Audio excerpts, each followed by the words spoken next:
Halo semuanya, kembali lagi di channel Jeguk Tech. Di video kali ini aku akan unboxing HP terbaru dari iQOO. Ini adalah iQOO Z9. Ya, ini adalah penerus dari iQOO Z7 yang tahun lalu itu menjadi salah satu HP terbaik di harga 4 jutaan. Apakah penerusnya ini masih menarik buat kalian beli atau tidak? Nah, untuk spesifikasinya juga ini masih tergolong mantap ya. Untuk chipsetnya ini menggunakan chipset Snapdragon 7 Gen 3 ya.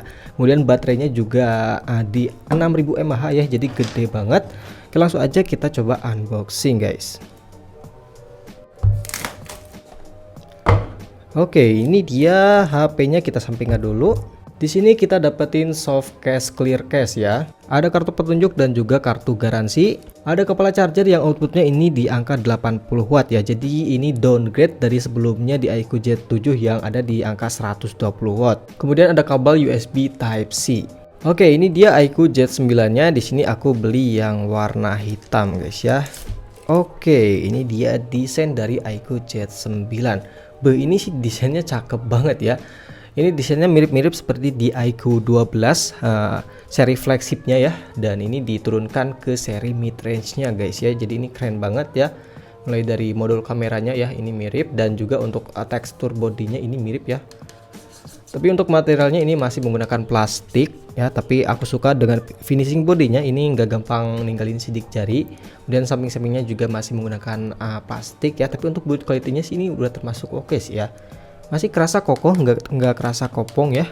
Nah, kemudian untuk di bagian belakangnya ini ada kamera yang beresolusi 50 megapiksel. Dan sayangnya ini nggak ada OIS-nya ya, downgrade. Kemudian untuk kamera yang kedua itu cuma kamera depth sensor, jadi nggak ada kamera ultrawide-nya. Itu sih yang aku sayangkan ya dari HP ini. Kemudian untuk di bawahnya di sini ada logo iQOO. Kemudian di samping di sini ada tombol volume up, volume down, dan tombol power yang cukup kliki.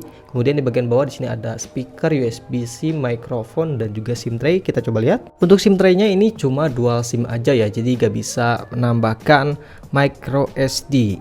Kemudian di bagian samping di sini nggak ada apa-apa. Di bagian atas di sini ada yang namanya mikrofon dan juga ear blaster sepertinya ini ya. Oke, ini dia bagian depannya, kita coba hidupin. Oke, ini dia iQOO Z9-nya, udah aku setting-setting dan juga install beberapa aplikasi. Nah, yang pertama kita coba tes dulu untuk fingerprint-nya yang udah ada di dalam layar. 1, 2, 3. Oke, cukup cepat dan juga responsif guys ya. Ini mantap banget untuk fingerprint di dalam layarnya. Kemudian untuk softwarenya ini menggunakan Vantage OS 14 ya, dengan Android di Android 14 ya. Ini jadi sama seperti di HP-HP Vivo. Kemudian untuk update softwarenya ini belum pasti dapat berapa kali update ya, belum ada kabar. Tapi pastinya kalau Vantage OS itu bakal dapetin update software guys. Kemudian untuk UI-nya seperti ini ya, masih rasa simpel sih, mirip-mirip seperti di Vantage OS maupun Color OS ya. Tapi di sini untuk bloatware-nya masih kerasa cukup banyak untuk bloatware-nya, tapi ini pastinya bisa dihapusin guys. Kemudian untuk iklannya di sini aku belum nemuin iklan sama sekali ya selama aku pakai 2 harian ini, jadi aman.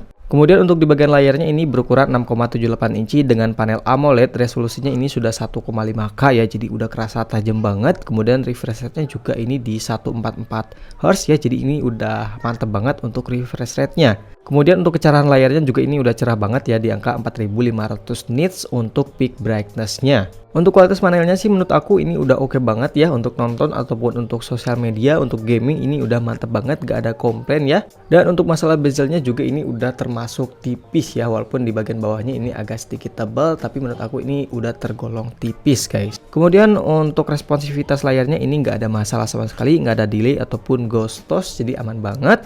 Dan untuk haptic feedbacknya ini udah termasuk oke banget nih ya. Untuk haptic feedbacknya ini udah kerasa enak banget guys. Kemudian untuk speakernya ini udah stereo speaker ya, di bagian bawah dan juga di bagian atas. Dan untuk kualitasnya ini udah termasuk bagus di harga 4 jutaan. Untuk sampel suaranya kalian dengerin aja di sini.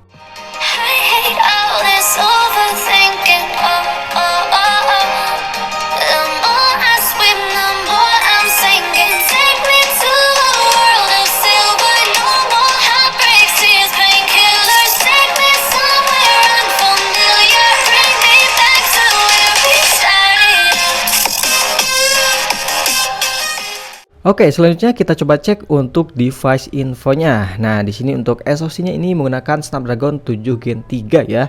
dan untuk fabrikasinya ini udah 4 nanometer. Kemudian untuk screennya ini di 2800 kali 1260 pixel. Kemudian untuk penyimpanannya ini di 8 GB dan 256 GB. Ada juga yang 12 256 GB dan 8 per 128 GB ya. Tapi menurut aku yang paling pas itu di 8 per 256 GB ya. Nggak terlalu mahal dan juga RAM 8 GB udah cukup menurut aku.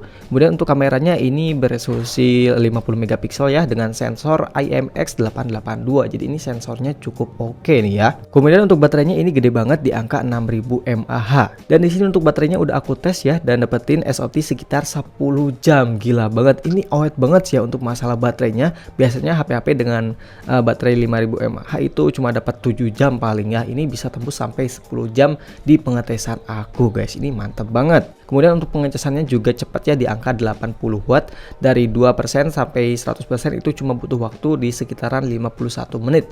Jadi walaupun baterainya gede, untuk pengecasannya ini tetap cepat guys. Kemudian kita coba cek untuk sensor box.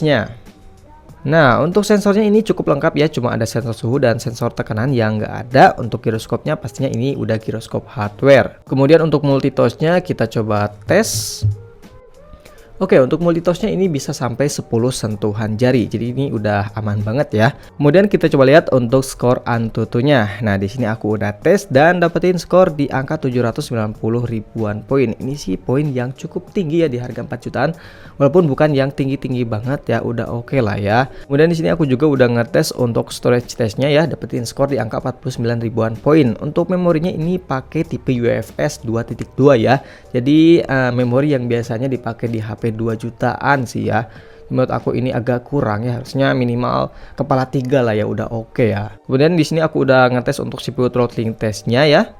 Dan untuk hasilnya selama 30 menit ini stabil banget ya, nggak ada throttling guys. Ini gila banget ya. Untuk skor Gibbs-nya juga ini cukup tinggi. Jadi untuk masalah performa ini menurut aku udah oke banget ya untuk kebutuhan sehari-hari, multitasking, pindah-pindah aplikasi ini udah cukup oke. Dan untuk main game di sini aku bakal ngetes 3 game aja, yaitu PUBG Mobile, Mobile Legends dan juga Genshin Impact. Untuk game Mobile Legends di sini kebuka di settingan ultra super ya. Jadi mentok di angka 90 fps untuk FPS-nya, dan pas aku main itu lancar banget, gak ada masalah, gak ada frame drop sama sekali ya. Untuk FPS rata-ratanya ada di angka 88 fps. Tapi sayangnya ini gak bisa tembus 120 fps. Padahal harusnya untuk performanya ini udah kuat ya. Dan untuk suhunya ada di angka 41 derajat Celcius. Kemudian untuk PUBG Mobile ini bisa di settingan smooth extreme ya, jadi bisa sampai 60 fps. Dan untuk gameplaynya ini stabil banget, lancar banget, gak ada masalah sama sekali ya. Untuk giroskopnya juga lancar. Kemudian untuk suhunya ada di angka 40 derajat Celcius ya. Kemudian untuk game Genshin Impact di sini aku setting di settingan highest di 60 fps ya, dan dapetin fps rata-rata di angka 41 fps ya. Jadi fps-nya itu nggak bisa sampai 60 fps ya, naik turun, tapi menurut aku ini masih playable banget ya untuk main game Genshin Impact di fps 41. Untuk suhunya juga nggak terlalu panas ya, di angka 43,8 derajat Celcius. Ya menurut aku untuk performa gamingnya ini udah cukup banget ya, tapi bukan yang wow banget seperti di HP lain di harga yang sama seperti di Poco X6 Pro maupun di Infinix QT 20 Pro ya. Ya untuk performa gamingnya HP ini udah cukup oke lah ya, walaupun bukan yang wow banget di harga 4 jutaan. Masih ada Infinix QT 20 Pro dan Poco X6 Pro yang lebih gahar.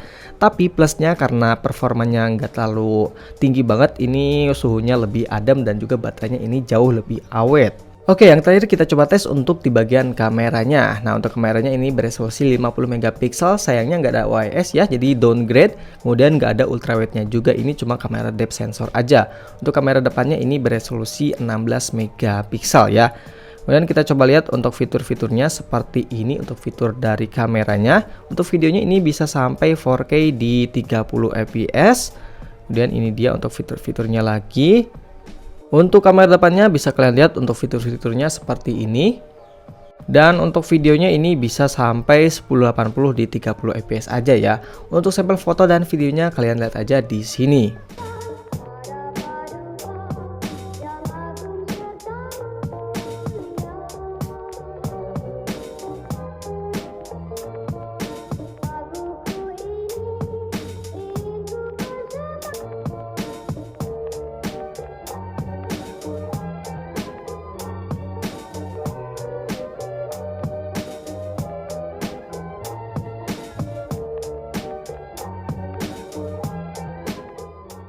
Oke, ini dia untuk perekaman dari iQOO Z9 di resolusi 4K 30 fps ya.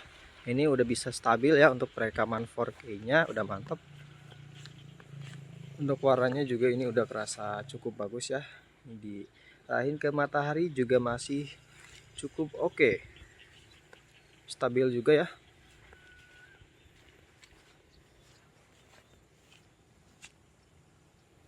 Untuk autofocusnya ini udah cakep. Oke, ini dia untuk perekaman kamera depan dari iQOO Z9 ya. Ini mentoknya di 1080 30 fps aja. Untuk stabilnya sih ini nggak terlalu stabil banget ya, tapi untuk warnanya ini aku suka banget ya, warna dari kamera depan si iQOO Z9 ini. Ya lumayan lah ya untuk kamera depannya. Oke, mungkin itu aja untuk video unboxing dan juga sedikit review dari iQOO Z9. Ya, menurut aku HP ini worth it banget buat kalian beli, terutama buat kalian yang nyari HP dengan baterai yang awet banget, soalnya SOT-nya ini tembus sampai 10 jam cuy. Kemudian untuk suhunya juga adem ya. Untuk kameranya juga ini udah termasuk oke di harganya. Oke, terima kasih telah menonton. Jangan lupa untuk like dan juga subscribe channel Jukuk Tech. Terima kasih, jumpa lagi di video berikutnya.